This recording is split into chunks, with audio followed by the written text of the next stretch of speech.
Here's a test that was not in my original review of the O4 Air unit that you guys asked for in the comments, and that is, how does the O4 perform when it is used with the Goggles 2 instead of the Goggles 3? Does it perform worse? Does it perform the same? Surely it doesn't perform better. And one thing you're going to notice is that we're only at 50 megabits per second. That's because the Goggles 2 don't support 60 megabits per second. But how does it perform when we go behind the house here? This was the first time the O4 surprised me. It held 60 megabits per second rock solid, whereas the O3 dropped the bit rate. And we can see here that the O4 is holding rock solid 50 megabits per second, even though it's being used with the Goggles 2. And it's going to continue to do that. It will hold 50 megabits per second for this whole path around the sort of perimeter of my property. So you can spend your time looking at the image quality, and I'll put a link in the video description to this exact same flight with the O4 back in my original video, and you can compare the image quality and so forth. The next thing we're going to do is we're going to turn and we're going to fly up the street.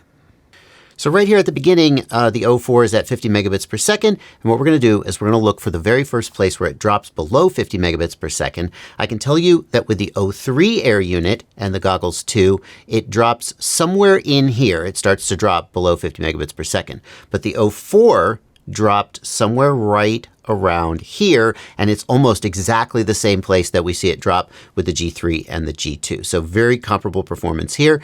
Next, we're going to look at how it handles going around this curve, which is where we usually see big dips. And again, surprise, I've reviewed this. It handles it pretty similarly, with a minimum around 15 and hovering in the 25 to 30 to 20 range. Some people sort of nitpick frame by frame and say, oh, at this exact location, the O3 was higher, the O4 was higher, etc. I think you got to look at the overall trend and realize this is an imperfect test and just try and get a feel for the results as a whole. Finally, we come over the hill here and we fly to the end of the road, staying at around the 7 to 8 megabits per second, continuing. And actually, it feels like I actually made it farther in this flight than I did in my previous flight with the Goggles 3.